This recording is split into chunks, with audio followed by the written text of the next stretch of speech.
নমস্কাৰ এই মুহূৰ্তত আহি পৰিছে সন্ধিয়াৰ কেইবাটাও বিগ ব্ৰেকিং নিউজ। আজি হৈছে 7 এপ্ৰিল। একেখন ঘৰতে শাহু আৰু পৰিয়াল লাভ কৰিব অৰুণোদয় আঁচনি। নিৰ্বাচনী প্ৰচাৰৰ শেষৰ দিনে অসমৰ মুখ্যমন্ত্ৰী ডক্টৰ হিমন্ত বিশ্ব শৰ্মাই অৰুণোদয় নোপোৱা প্ৰতিজন হিতাধিকাৰীৰ বাবে ভাল খবৰ প্ৰদান কৰিছে। কিবা কাৰণত যদি মহিলা উদ্যমিতা 10,000 টকা নোপোৱাসকলে নতুনকৈ চৰকাৰ আহিলে 25,000 টকাৰ লগতে সৰ্বমুঠ 35,000 টকা প্ৰদান কৰিব। যদি আপুনি চৰকাৰী ঘৰৰ বাবে আবেদন কৰি থৈ দিছে, চৰকাৰী ঘৰৰ প্ৰথম কিস্তি টকা পোৱা নাই, তেনে ক্ষেত্ৰত আপোনাৰ বেংক একাউণ্টত চৰকাৰী ঘৰৰ প্ৰথম কিস্তি টকা ৰিলিজ কৰিব। যদি আপুনি ৰেচন কাৰ্ড পোৱা নাই, নতুনকৈ ৰেচন কাৰ্ড লাভ কৰিব।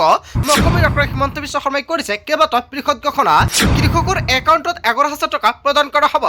লগতে কেইবাটাও ৰাজনৈতিক খবৰৰ লগতে অৰাজনৈতিক খবৰ যুগুত কৰা হৈছে। আজিৰ দিনটোত গোটেই অসম তথা ভাৰতৰ বিভিন্ন প্ৰান্তৰ পৰা যুগুত হৈছে কেইবাটাও ডাঙৰ খবৰ। এনেবোৰ খবৰ নিতৌ পাই থাকিবলৈ চেনেলটি ছাবস্ক্ৰাইব কৰি ভিডিঅ'ত এটা লাইক কৰিবলৈ নাপাহৰিব। আজিৰ আমাৰ প্ৰথম খুবেই গুৰুত্বপূৰ্ণ খবৰ হৈছে অসমবাসীৰ বাবে এটা ডাঙৰ খবৰ। একেখন ঘৰতে শাহু আৰু বোৱাৰীয়ে পাব দুটাকৈ অৰুণোদয়। শাহুৱেকৰ সমান্তৰালকৈ বোৱাৰীলোকক দিয়া হ'ব অৰুণোদয় আঁচনি। অসমৰ মুখ্যমন্ত্ৰী ডক্টৰ হিমন্ত বিশ্ব শৰ্মাই নিৰ্বাচনৰ শেষৰ দিনাই কেইবাটাও বৃহৎ সিদ্ধান্ত গ্ৰহণ কৰিছে। প্ৰথমবাৰলৈ বৃহৎ ঘোষণা কৰিছে মুখ্যমন্ত্ৰী ডক্টৰ হিমন্ত বিশ্ব শৰ্মাই। অৰুণোদয় দিয়াৰ পূৰ্বে শাহু আৰু বোৱাৰীক দিয়া হ'ব দুখনকৈ ৰেচন কাৰ্ড। ৰেচন কাৰ্ড লাভ কৰাৰ পিছতে অৰুণোদয়ৰ ধন পাব দুয়োগৰাকী ব্যক্তিয়ে। একেখন ঘৰতে বিনামূলীয়া চাউল আৰু চেনি দালি পাব দুগুণকে। কেৱল এয়াই নহয়, চাহপাতৰ লগতে মিঠাতেলৰ দুগুণ পাব এটা পৰিয়ালে। এপ্ৰিল আৰু অক্টোবৰত প্ৰদান কৰা হ'ব বিনামূলীয়া চিলিণ্ডাৰ। বিহু আৰু পূজাত চিলিণ্ডাৰৰ অভাৱত নুভোগে অসমৰ মহিলাসকলে। প্ৰচাৰৰ অন্তিম দিনতে বৃহৎ ঘোষণা কৰিছে অসমৰ মুখ্যমন্ত্ৰী ডক্টৰ হিমন্ত বিশ্ব শৰ্মাই। হয়, অসমৰ মুখ্যমন্ত্ৰী ডক্টৰ হিমন্ত বিশ্ব শৰ্মাই নিৰ্বাচনী প্ৰচাৰৰ শেষৰ দিনা যি তিনিটা ঘোষণা কৰিছে, জনতাই কি ক'ব? যদি জনতাৰ কিবা মন্তব্য কৰিব লগা থাকে, আপোনালোকৰ মন্তব্যটো নিশ্চয় কমেণ্ট বক্সত জনাই দিব। তাৰ পিছত অসমবাসীৰ ৰাজক জনাইছো আমাৰ পৰৱৰ্তী খুবেই গুৰুত্বপূৰ্ণ খবৰ। লগতে এটা ডাঙৰ খবৰ, মুখ্যমন্ত্ৰী ডক্টৰ হিমন্ত বিশ্ব শৰ্মাই কৰিছে বৃহৎ ঘোষণা। কিবা কাৰণত মহিলা উদ্যমিতাৰ 10,000 টকা নোপোৱাসকলে নতুন চৰকাৰ আহিলে 25,000 টকাৰ লগতে সৰ্বমুঠ 35,000 টকা প্ৰদান কৰিব। শিৱসাগৰত বৃহৎ ঘোষণা কৰিছে অসমৰ মুখ্যমন্ত্ৰী ডক্টৰ হিমন্ত বিশ্ব শৰ্মাই। আপুনি আত্মসহায়ক হিতাধিকাৰী নেকি? আপোনাৰ বেংক একাউণ্টত তালিকাত নাম থকা সত্ত্বেও 10,000 টকা পোৱা নাই নেকি? তেনে ক্ষেত্ৰত 25,000 টকাৰ লগতে আপোনাৰ বেংক একাউণ্টত ৰাজ্যৰ মুখ্যমন্ত্ৰী ডক্টৰ হিমন্ত বিশ্ব শৰ্মাই 35,000 টকা প্ৰদান কৰিব। আপোনাৰ তালিকাত নাম আছিল নেকি? তেনে ক্ষেত্ৰত আপোনাৰ বাবে ভাল খবৰ। যদি আপুনি ভাবিছে নতুনকৈ আবেদন কৰিব, তেনে ক্ষেত্ৰত কিন্তু কৰিব নোৱাৰিব। যিসকলৰ তালিকাত নাম থকা সত্ত্বেও টকা পোৱা নাই, কিবা কাৰণত একাউণ্টত টকাটো পোৱা নাই, অকল সেইসকল হিতাধিকাৰীৰ একাউণ্টত 10,000 টকা আৰু 25,000 টকা এড কৰি 35,000 টকা প্ৰদান কৰিব। নিৰ্বাচনী প্ৰচাৰৰ শেষৰ দিনে অসমৰ মুখ্যমন্ত্ৰী ডক্টৰ হিমন্ত বিশ্ব শৰ্মাই লাখপতি বাইদেউৰ প্ৰতিগৰাকী হিতাধিকাৰীৰ বাবে ভাল খবৰ দিছে। তাৰ পিছত অসমবাসীৰ ৰাজক জনাইছো আমাৰ পৰৱৰ্তী খুবেই গুৰুত্বপূৰ্ণ খবৰ। লগতে এটা ডাঙৰ খবৰ, যিকোনো মুহূৰ্ততে গ্ৰেপ্তাৰ হ'ব পাৰে কংগ্ৰেছ নেতা পৱন খেৰা। কেৱল এয়াই নহয়, পৱন খেৰাক গ্ৰেপ্তাৰ কৰিবলৈ সাজু হৈছে অসম আৰক্ষী। দিল্লী পালেগৈ অসম আৰক্ষী। পৱন খেৰাৰ বাসগৃহত উপস্থিত অসম আৰক্ষীৰ দল। ৰিণিকা বিয়া শৰ্মাৰ বিৰুদ্ধে কৰিছিল ভয়ংকৰ অভিযোগ আৰু 3খন দেশৰ পাছপৰ্ট আছিল বুলি চলাইছিল ভুৱা প্ৰচাৰ। যিকোনো মুহূৰ্ততে গ্ৰেপ্তাৰ হ'ব পাৰে কংগ্ৰেছ নেতা পৱন খেৰা। তাৰ পিছত অসমবাসী ৰাজক জনাইছো আমাৰ পৰৱৰ্তী খুবেই গুৰুত্বপূৰ্ণ খবৰ। লগতে এটা ডাঙৰ খবৰ, গৌৰৱ গগৈক ৰাজহুৱা প্ৰত্যাহ্বান মুখ্যমন্ত্ৰী ডক্টৰ হিমন্ত বিশ্ব শৰ্মাৰ। গৌৰৱ গগৈক শপত খাবলৈ ভোট দিবলৈ আমন্ত্ৰণ মুখ্যমন্ত্ৰী ডক্টৰ হিমন্ত বিশ্ব শৰ্মাৰ। ভগৱান গীতাক ধৰি পাকিস্তানত সম্পত্তি নাই বুলি শপত খাওক গৌৰৱ গগৈয়ে। কেৱল এয়াই নহয়, বুধবাৰে পুৱা 9 বজাত ভোটৰ দিবলৈ আহক গৌৰৱ গগৈ। পাকিস্তান থকাৰ সময়ত কাৰ কাৰ আতিথ্য লৈছিল? কেৱল এয়াই নহয়, শপত খাই 7 দিন কি কৰিছিল কওক পাকিস্তানত। মই মোৰ পৰিয়ালৰ সম্পত্তি দেখুৱাই শপত খাম। যদি ভোটৰ দিব আহিব নোৱাৰে, তেন্তে গুৱাহাটীৰ স্থান নিৰ্ধাৰণ কৰক আপুনি। ফেচবুক লাইভক গৌৰৱ গগৈক অপেন চেলেঞ্জ মুখ্যমন্ত্ৰী ডক্টৰ হিমন্ত বিশ্ব শৰ্মাৰ। গৌৰৱ গগৈক ৰাজহুৱাকৈ প্ৰত্যাহ্বান মুখ্যমন্ত্ৰী ডক্টৰ হিমন্ত বিশ্ব শৰ্মাই। হয়, অসমৰ মুখ্যমন্ত্ৰী ডক্টৰ হিমন্ত বিশ্ব শৰ্মাই সংবাদমেলযোগে কৰিছে বৃহৎ ঘোষণা। তাৰ পিছত অসমবাসী ৰাজক জনাইছো আমাৰ পৰৱৰ্তী খুবেই গুৰুত্বপূৰ্ণ খবৰ। লগতে এটা ডাঙৰ খবৰ, নিৰ্বাচনলৈ আৰু মাত্ৰ 48 ঘণ্টা। প্ৰশাসনে জাৰি কৰিলে SOP। সন্ধিয়া 5 বজাৰ লগে লগে অন্ত পৰিব নিৰ্বাচনী প্ৰচাৰৰ অভিযান। সন্ধিয়া 5 বজাৰ পৰা আৰম্ভ হ'ব নীৰৱতাৰ সময় আৰু এই সময়ছোৱাত কোনো প্ৰাৰ্থী বা দলে উলিয়াব নোৱাৰিব শোভাযাত্ৰা হয় এতিয়াৰ পৰা কোনো ধৰণৰ শোভাযাত্ৰা উলিয়াব নোৱাৰিব কিয়নো 5 বাজি পাৰ হ'ল কোনো প্ৰাৰ্থী বা দলে অনুষ্ঠিত কৰিব নোৱাৰিব ৰাজহুৱা সভা সকলো ধৰণৰ প্ৰচাৰমূলক কাৰ্যসূচীত নিষেধাজ্ঞা আৰোপ কৰা হৈছে নিৰ্বাচনী প্ৰচাৰ সম্পূৰ্ণৰূপে নিষিদ্ধ সামাজিক মাধ্যমযোগেও নিৰ্বাচনী প্ৰচাৰ নিষিদ্ধ কৰা হৈছে SMS ফোন সামাজিক মাধ্যমত কোনো চলাব নোৱাৰিব প্ৰচাৰ ইলেক্ট্ৰনিক মাধ্যমতো সমীক্ষা আৰু নিৰ্বাচনী প্ৰচাৰ সম্পূৰ্ণৰূপে নিষিদ্ধ সমষ্টিৰ বাহিৰৰ নেতা কৰ্মী উভতি আহিবলৈ লাগিব সমষ্টিৰ বাহিৰৰ নেতা কৰ্মী উভতি আহিব লাগিব বুলি মন্তব্য কৰিছে সমষ্টিৰ ভোটাৰ নোহোৱা নেতা কৰ্মী থাকিব নোৱাৰিব কঠোৰভাৱে এই নিৰ্দেশনা মানিব লাগিব সকলোৱে অন্যথা নিয়ম উলংঘন কৰিলে হ'ব আইনমতে দণ্ডনীয় নিৰ্বাচনলৈ আৰু মাজত মাত্ৰ 48 ঘণ্টা বাকী আছে ইয়াৰ পিছতো SOP প্ৰকাশ কৰা হৈছে তাৰ পিছত অসমবাসী ৰাজক জনসমাৰ পৰৱৰ্তী খুবেই গুৰুত্বপূৰ্ণ খবৰ লগতে এটা ডাঙৰ খবৰ সেনা আৰু নিৰাপত্তাৰক্ষীৰ খোজত কঁপিছে ৰাজপথ জিলাই জিলাই হাজাৰ হাজাৰ আৰক্ষী নিৰাপত্তাৰক্ষীৰ টহল নিৰ্বাচনৰ প্ৰাকক্ষণত অসমৰ চহৰে নগৰে সেনাৰ ফ্লাগ মাৰ্চ আৰু গাড়ীয়ে গাড়ীয়ে ৰাজপথত নামিছে সেনা আৰক্ষীৰ বুটজোতাৰ শব্দত কঁপিছে সদৰ চহৰ বৰ্ষীৰাজ্যৰ পৰাও অসমত নিয়োগ কৰা হৈছে হাজাৰ হাজাৰ আৰক্ষী CRP আৰু পেৰামিলিটাৰী ভাৰতীয় সেনাৰ এনেকুৱাকৈ নিষিদ্ধ টহল ৰাজ্যৰ আইন শৃংখলা নিয়ন্ত্ৰণৰ বাবে ৰাজপথত ফ্লাগ মাৰ্চ জিলাৰ জ্যেষ্ঠ আৰক্ষী অধীক্ষকৰ নেতৃত্বত চলিছে এনেকুৱাকৈ ভয়ংকৰ অভিযান আৰু এৰিয়া ডমিনেশ্যন আৰু সেনা নিৰাপত্তাৰক্ষীৰ খোজত এতিয়া কঁপিছে ৰাজপথ তাৰ পিছত অসমবাসী ৰাজক জনসমাৰ পৰৱৰ্তী খুবেই গুৰুত্বপূৰ্ণ খবৰ লগতে এটা ডাঙৰ খবৰ নিৰ্বাচনৰ 48 ঘণ্টাৰ পূৰ্বে প্ৰকাশ পালে অপিনিয়ন পল হয় অসমত তৃতীয়বাৰৰ বাবে আকৌ বিজেপি চৰকাৰ বুলি কোৱা হৈছে দেশৰ কেইবাটাও সংবাদ মাধ্যমত প্ৰকাশ পাইছে এই তথ্য দেশৰ কেইবাটাও সংবাদ প্ৰতিষ্ঠানে প্ৰকাশ কৰিছে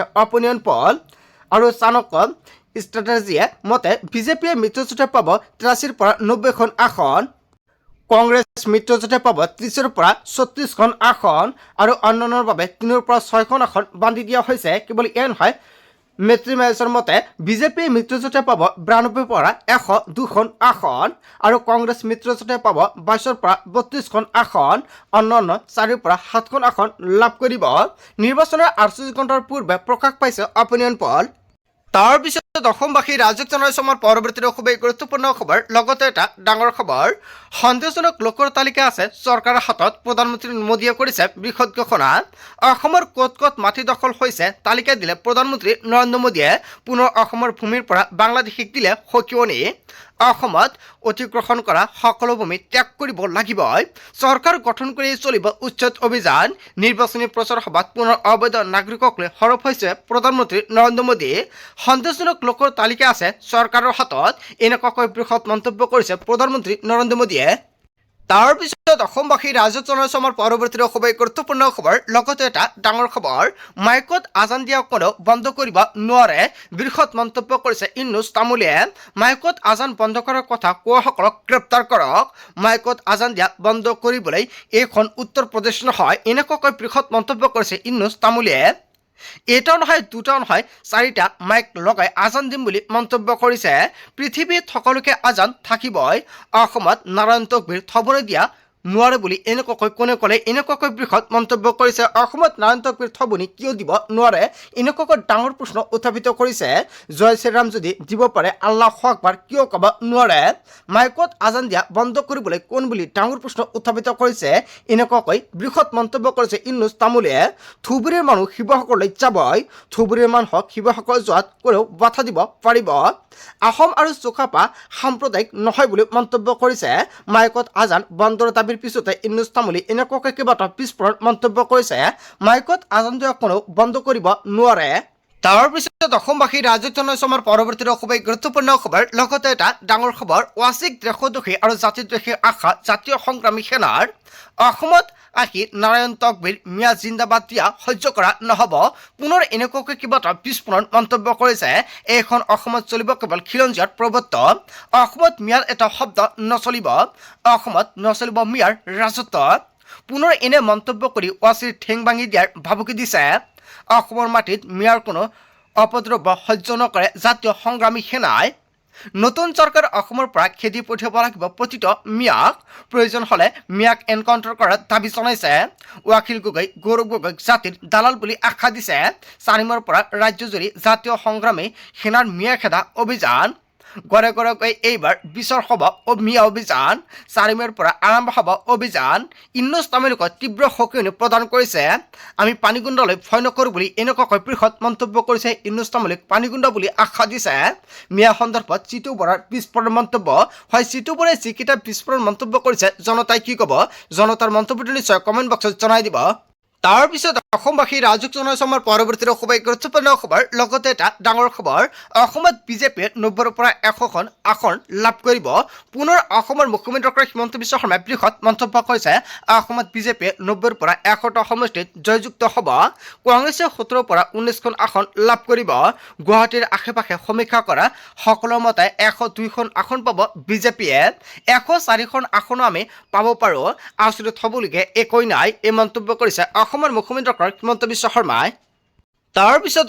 অসমবাসী ৰাজুক জনসমৰ পৰৱৰ্তী খুবেই গুৰুত্বপূৰ্ণ খবৰ লগতে এটা ডাঙৰ খবৰ নিৰ্বাচনী প্ৰচাৰৰ মাজতে মুখ্যমন্ত্ৰী হিমন্ত বিশ্ব শৰ্মাৰ নয়টাকৈ বৃহৎ প্ৰতিশ্ৰুতি আমি 1 লাখ চাকৰি দিম বুলি কৈছিলোঁ কিন্তু 1,65,000 চাকৰি দিলোঁ প্ৰতিশ্ৰুতি দিছোঁ এইবাৰ চৰকাৰ হ'লে আৰু 2 লাখ ল'ৰা ছোৱালীক চাকৰি দিম আৰক্ষী বিভাগত ওলাব 25,000 চাকৰি 75,000 ল'ৰা ছোৱালীয়ে স্কুল কলেজত শিক্ষা আৰু শিক্ষয়িত্ৰী চাকৰি লাভ কৰিব বাকী 1 লাখ অন্যান্য বিভাগত চাকৰি দিয়া হ'ব 2,000 কমাণ্ডৰ নিযুক্তিৰ প্ৰতিশ্ৰুতি মুখ্যমন্ত্ৰীৰ এইবাৰ মহিলাক 25,000 টকা দিয়া হ'ব আৰু যিসকলে 10,000 টকা পোৱা নাই তেওঁলোকক মুঠ 35,000 টকা প্ৰদান কৰা হ'ব বুলি ঘোষণা কৰিছে হিমন্ত বিশ্ব শৰ্মাই পূজা আৰু বিহুৰ পাছতে বিনামূলীয়াকৈ দিয়া হ'ব দুটকাকৈ ৰন্ধন গেছৰ চিলিণ্ডাৰ এনেকুৱাকৈ অসমৰ মুখ্যমন্ত্ৰী হিমন্ত বিশ্ব শৰ্মাই কেইবাটাও প্ৰতিশ্ৰুতি প্ৰদান কৰিছে তাৰ পিছত অসমবাসী ৰাজুক জনসমৰ পৰৱৰ্তী খুবেই গুৰুত্বপূৰ্ণ খবৰ লগতে এটা ডাঙৰ খবৰ ৰাজ্যৰ মহিলাসকলৰ বাবে আহি গৈছে ডাঙৰ খবৰ মুখ্যমন্ত্ৰী অৰুণোদয়ৰ ধন বৃদ্ধিৰ সংকল্প